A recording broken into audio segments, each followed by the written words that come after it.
بسم اللہ الرحمن الرحیم۔ شبانی فاؤنڈیشن کی جانب سے جو مجھے سوال دیے گئے ہیں ایک طالب علم کو، اس کے اوپر میں بات کر لیتا ہوں۔ ایک ہے کہ سیکولرزم کیا ہے، پھر یہ کہ قائد اعظم کی 11 اگست کی جو تقریر تھی کیا وہ سیکولرزم کو پروموٹ کر رہی ہے کہ قائد اعظم سیکولر پاکستان چاہتے تھے۔ ان کے اوپر دیکھ لیتے ہیں کہ یہ کیا ہے۔ میری ناقص رائے میں سیکولرزم کے جو معنی ہمیں بتانے کی کوشش کی جاتی ہے، جو بتائے جاتے ہیں کہ یہ انسان دوستی ہے، ہو سکتا ہے ایسا ہی ہو سکتا ہے اس کی لوکل انڈرسٹینڈنگ یہی ہو، لیکن میرے خیال میں ایسا نہیں ہے، کیونکہ سیکولرزم جو ہے یہ اصل میں تھیوکریسی کی نفی ہے، تھیوکریسی کا ریئیکشن ہے، اس کا رد عمل ہے۔ یعنی ملائیت کے رد عمل میں سیکولرزم آیا تھا۔ اب ملائیت ایک ایکسٹریم ہے اور سیکولرزم ایک دوسری ایکسٹریم ہے، یعنی یہ دو انتہائیں ہیں۔ میری رائے یہ ہے کہ ان دو انتہاؤں کے بیچ کی جو چیز ہے، جسے اعتدال کا راہ کہتے ہیں، وہ اسلام ہے۔ یعنی اگر آپ یہ سمجھتے ہیں کہ اسلام کی تعبیر کے تمام اختیارات صرف مولوی صاحب کے پاس ہیں، ملا کے پاس ہیں، اور وہ جو کہے گا وہی اسلام ہے، تو یہ اصل میں اسلام نہیں ہے، یہ تھیوکریسی ہے۔ اسلام یہ ہے کہ جو قرآن و سنت کہہ رہی ہے وہ اسلام ہے۔ آپ اس کی تعبیر پیش کر سکتے ہیں، آپ اس کی تعبیر کے اوپر اختلاف بھی رکھ سکتے ہیں، لیکن جب آپ تعبیر پیش کرتے ہیں، جب آپ اپنے فہم کی بات کرتے ہیں، تو پھر آپ اسے حرف آخر نہیں کہہ سکتے جیسے مغرب میں کلیسا نے کیا تھا۔ تو ملائیت ایک انتہا ہے کہ میں جو بیان کر رہا ہوں یہی آخری قول ہے، یہی حقیقت ہے، یہی حق ہے اور یہی سچ ہے، اس سے اختلاف کی کوئی گنجائش نہیں ہے۔ یہ مذہب نہیں ہے، یہ ملائیت ہے۔ اس کی نفی یہ ہے کہ نہیں، دین کو، مذہب کو زندگی کے اجتماعی معاملات سے بھی خارج کر دو، انفرادی معاملات سے بھی خارج کر دو۔ یہ ایک دوسری انتہا ہے جس کا نام سیکولرزم ہے۔ چنانچہ سیکولرزم کے جو آپ کو کتابی ماخذ ملتے ہیں، جو اس کے ڈکشنریوں میں، انسائکلوپیڈیاز میں جو اس کے مفاہیم ملتے ہیں، وہ بالکل یہی ہیں کہ خدا کے وجود کی نفی تک کا حق سیکولرزم ہے، اجتماعی زندگی سے مذہب کو نکال دینے کا حق سیکولرزم ہے۔ تو اب اس میں بعض لوگ ہمارے دوست یہ کہتے ہیں کہ نہیں، یہ تو اصل میں انسان دوستی ہے۔ تو ٹھیک ہے، انسان دوستی کی حد تک تو کوئی اختلاف نہیں ہے۔ انسان دوستی کو اگر آپ سیکولرزم کہتے ہیں تو ہم انسان دوستی کو اسلام کہتے ہیں۔ چلے مشترکات کی طرف آ جاتے ہیں، اس کے اوپر بات کر لیتے ہیں۔ لیکن بنیادی طور پہ دو انتہائیں یہی ہیں کہ ایک طرف تھیوکریسی ہے، ملائیت، ایک طرف سیکولرزم ہے۔ اور سیکولرزم مذہب ہی کو تھیوکریسی سمجھتا ہے۔ اس کا شاید جھگڑا آج بھی تھیوکریسی کے ساتھ ہے، مذہب کے ساتھ شاید ہے بھی نہیں۔ تھوڑا سا اس کو گرہیں کھول کے اگر ہم اپنی فکری گرہیں کھول کے دیکھیں تو شاید یہ مسئلہ بھی ہمارا حل ہو جائے گا۔ اب دوسرا جو سوال ہے کہ قائد اعظم کی جو 11 اگست کی تقریر ہے اس میں کیا سیکولرزم کی بات کی گئی ہے؟ مجھے تو نہیں لگتا کہ وہ تقریر جو ہے وہ سیکولرزم کی کوئی پروموٹ کر رہی ہے یا اس میں کہیں سے کوئی سیکولرزم ہے۔ مثال کے طور پر وہ کیا کہہ رہے ہیں؟ قائد اعظم یہ کہہ رہے ہیں کہ آج کے بعد سے آپ کو آزادی ہوگی کہ آپ اپنی مندر میں جائیں، جہاں جائیں، ریاست کو اس سے کوئی غرض نہیں ہے، اس اعتبار سے آپ سب پاکستان کے شہری ہیں۔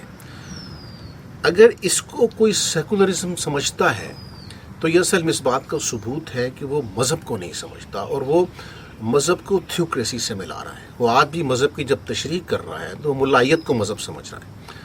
یعنی اسلام میں یہ کہاں لکھا ہے کہ قائد اعظم کہتے کہ آج کے بعد آپ کو مندر میں جانے کی آزادی نہیں ہوگی، آج کے بعد آپ کو گرجا میں جانے کی آزادی نہیں ہوگی۔ یعنی ہمارے جو سیکولرزم کی طرف لے کر جاتے ہیں اسپیچ کو، کیا ان کے خیال میں اگر قائد اعظم یہ کہتے کہ آپ کو مسجد میں جانے کی تو آزادی ہے لیکن آپ مندر میں نہیں جا سکتے، آپ گرجے میں نہیں جا سکتے، تو کیا یہ اسلام ہوتا؟ یہ اس طبقے کے ہاں شاید یہ اسلام ہوتا، ہماری نظر میں یہ اسلام نہ ہوتا۔ اسلام کبھی بھی کسی کو بھی اس کی عبادت گاہ میں جانے سے نہیں روکتا۔ تو قائد اعظم نے اگر کسی کو اس کی عبادت گاہ میں جانے کا حق دیا ہے تو یہ ہمارے نزدیک تو بالکل مذہبی بات ہے۔ اسلام کی جو وسیع النظری ہے، یہ قائد اعظم رحمۃ اللہ علیہ نے اسی کو ثبوت دیا۔ اسے کوئی سیکولرزم کہنا چاہے تو ہمارے اس سے کوئی جھگڑا نہیں ہے، وہ اس کو سیکولرزم کہہ لے، لیکن بنیادی طور پہ اس بات کے اوپر کم از کم اتفاق ہو جائے اور ان مشترکات کے اوپر آگے بڑھا جائے کہ یہ جو قدر ہے کہ دوسرے مذاہب کو ہم نے قبول کرنا ہے، یہ اسلام میں بھی ہے۔ آپ اس کو سیکولرزم کے اس میں لینا چاہیں تو لے لیں، لیکن آپ یہ نہیں کہہ سکتے کہ چونکہ قائد اعظم نے یہ کہا تھا اس لیے ثابت ہو گیا کہ وہ سیکولرزم کی بات کر رہے ہیں۔ اس مقدمے کو ثابت کرنے کے لیے آپ کو پہلے یہ ثابت کرنا ہوگا کہ اسلام اس چیز کی اجازت نہیں دیتا۔ ایسا تو نہیں ہے، اس لیے اس بات کو بھی سائڈ پہ کر دیں۔ اگلا سوال یہ ہے کہ کیا قائد اعظم ایک سیکولر پاکستان چاہتے تھے؟ اس سوال پہ بات کرنے سے پہلے دو بنیادی چیزیں سمجھ لینی چاہیے۔ پہلی چیز یہ ہے کہ کیا قائد اعظم واقعی یہ مزاج رکھتے تھے؟ یعنی اس کے اوپر ہم بات کر سکتے ہیں، لیکن اس بات کی اہمیت یہ ہے کہ قائد اعظم کو ہم سمجھیں، قائد اعظم کی فکر کو ہم سمجھیں. ایک طالب علم کے طور پہ ہم دیکھیں کہ بانی پاکستان کیا سوچ رکھتے تھے. لیکن کیا یہ جو بحث چل رہی ہے کہ ہم نے سیکولر اسٹیٹ بننا ہے یا ہم نے مذہبی اسٹیٹ بننا ہے، اس میں قائد اعظم کیا چاہتے تھے، اس کی تو کوئی حجت نہیں ہے. یعنی دو حوالوں سے دیکھ لیں نا کہ اس کی اگر کوئی حجت ہے. مذہب کے اعتبار سے دیکھ لیں تو ہمارے نزدیک محمد علی جناح قائد اعظم رحمۃ اللہ علیہ سے زیادہ محمد الرسول اللہ صلی اللہ علیہ وسلم کا قول حجت ہوگا، بلکہ محمد الرسول اللہ صلی اللہ علیہ وسلم ہی کا قول حجت ہوگا. قائد اعظم کا احترام تو ہے سر آنکھوں پہ اور بہت غیر معمولی احترام ہے، لیکن یہ فیصلہ کرنا کہ دین ہم نے اجتماعی زندگی میں دین پہ چلنا ہے یا نہیں چلنا ہے، اس کا فیصلہ تو اللہ کے رسول کریں گے نا. دوسرا ہے کہ جمہوری ویلیوز میں آپ دیکھ لیں، جمہوری ویلیوز میں یہ ہے کہ اجتماعیت جو فیصلہ کرتی ہے وہی نافذ العمل ہوتا ہے. تو ہمارے سیکولر دوست جو یہ تھیسس لے کر آتے ہیں کہ قائد اعظم کیسا پاکستان چاہتے تھے، وہ پہلے یہ طے کر لیں کہ کیا ان کے نزدیک کوئی شخص حجت ہو سکتا ہے. اگر ان کے نزدیک کوئی شخص حجت ہو سکتا ہے تو وہ پھر میرے لیے میرے نبی کو حجت کیوں نہیں ماننے کا اختیار دیتے. اور اگر وہ سمجھتے ہیں کہ کوئی شخص حجت ہو سکتا ہے تو پھر ان کی جمہوریت اور اجتماعیت کہاں گئی. ہم کہتے ہیں کہ دونوں پیمانوں پہ پرکھ لیں. اگر کوئی شخص حجت ہو سکتا ہے کہ اس کا استحقاق سب سے زیادہ اللہ کے نبی کا ہے. اگر آپ نے جمہوریت کے تحت چلنا ہے، اجتماعیت کے تحت چلنا ہے، تو پھر پاکستان کی پارلیمان نے یہ کہا ہے نا کہ پاکستان کا آئین اسلامی ہوگا. تو سیکولر احباب جو ہیں وہ نہ اجتماعیت کی بات کو ماننے کو تیار ہیں، نہ وہ رسول اللہ صلی اللہ علیہ وسلم کو ماننے کو تیار ہیں کہ ان کا جو قول ہے وہ ہمارے لیے قول فیصل ہے، آخری حجت ہے. ہم نے مسلمان ہی رہنا، ادخلوا فی السلم کافہ پہ بھی ہم نے عمل کرنا ہے قرآن آیات کے مطابق. تو چیزیں طے کر لینی چاہیے کہ ہم کہاں کھڑے ہیں. اس بنیادی بحث کے بعد کہ اتھارٹی کیا ہے اجتماعی زندگی میں، اتھارٹی اجتماعیت ہے تو پھر وہ پارلیمان کے پاس ہے. کسی قابل احترام شخص کو آپ فکری بددیانتی سے ثابت بھی کر لیں کہ وہ سیکولر ہیں، تو اس کا مطلب یہ نہیں ہوتا کہ 20-25 کروڑ عوام سیکولر ہو جائیں. لیکن آپ قائد اعظم رحمۃ اللہ علیہ کو سیکولر ثابت کر نہیں سکتے. یہ بہت بڑی فکری بددیانتی ہے میرا خیال ہے کہ قائد اعظم کو سیکولر ثابت کرنا. قائد اعظم کی صرف ایک سپیچ آپ لیتے ہیں ان کی ڈھیر ساری تقاریر میں سے، 11 اگست والی، اور 11 اگست کی تقریر بھی آپ کے نقص فہم کا نتیجہ ہے، آپ کے ٹرو انڈرسٹینڈنگ کا نتیجہ نہیں ہے.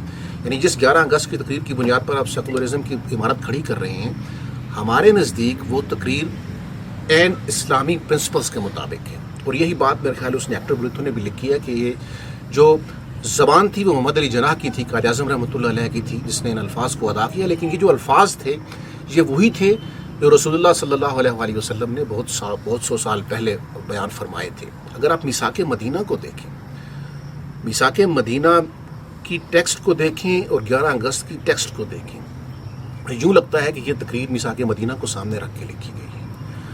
اگر 11 اگست کی تقریر کو آپ نے اس میں سے سیکولرزم نکالنا ہے تو پھر آپ کو میثاق مدینہ سے بھی کوشش کرنی پڑے گی نکالنے کی، جو آپ نکال نہیں سکیں گے. تو میثاق مدینہ میں بھی آپ دیکھیں کہ جو امت سیاسی معنوں میں امت تسلیم کی گئی تھی وہ صرف مسلمان نہیں تھے، اس میں غیر مسلم بھی شامل تھے. تو قائد اعظم کے بارے میں یہ سٹڈی کہ وہ کیسا پاکستان چاہتے تھے، اس کا اجتماعیت کے اوپر تو خیر کوئی فرق نہیں پڑنے والا.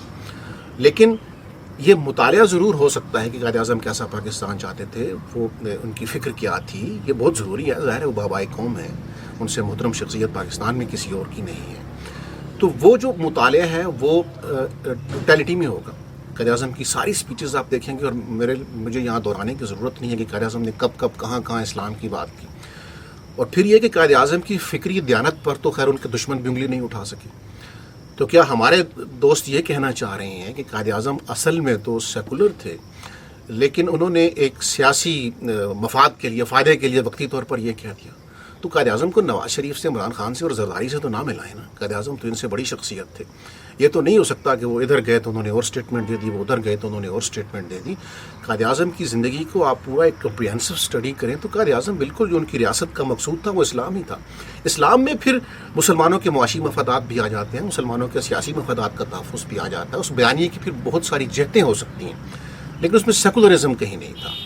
تو یہ جو 3 سوالات مجھے دیے گئے تھے شیبانی فاؤنڈیشن کی طرف سے، اس پر ایک طالب علم کے طور پہ میری یہی 3 گزارشات ہیں کہ سیکولرزم اسلام کا نہیں، تھیوکریسی کا رد عمل ہے.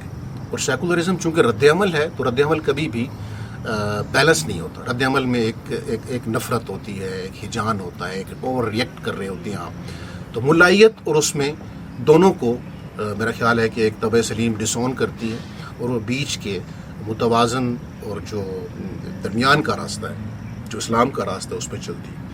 11 اگست کی اسپیچ میں بھی میں نے عرض کر دی کہ اس اسپیچ میں مجھے تو اسلام کی ٹالرنس اور اسلام کا وسعت ظرفی اور سب کو ساتھ لے کے چلنے کی چیزیں شامل نظر آتی ہیں. اس میں کہیں سیکولرزم تو مجھے نظر نہیں آتا. اور سیکولرزم کی تشریحات کے اوپر ہمارے مقامی سیکولر سے زیادہ ان کا حق ہے میرا خیال ہے کہ جنہوں نے سیکولرزم کو ڈیفائن کیا, جو سیکولرزم کو لے کے چلے, جو تصور کے خالق تھے.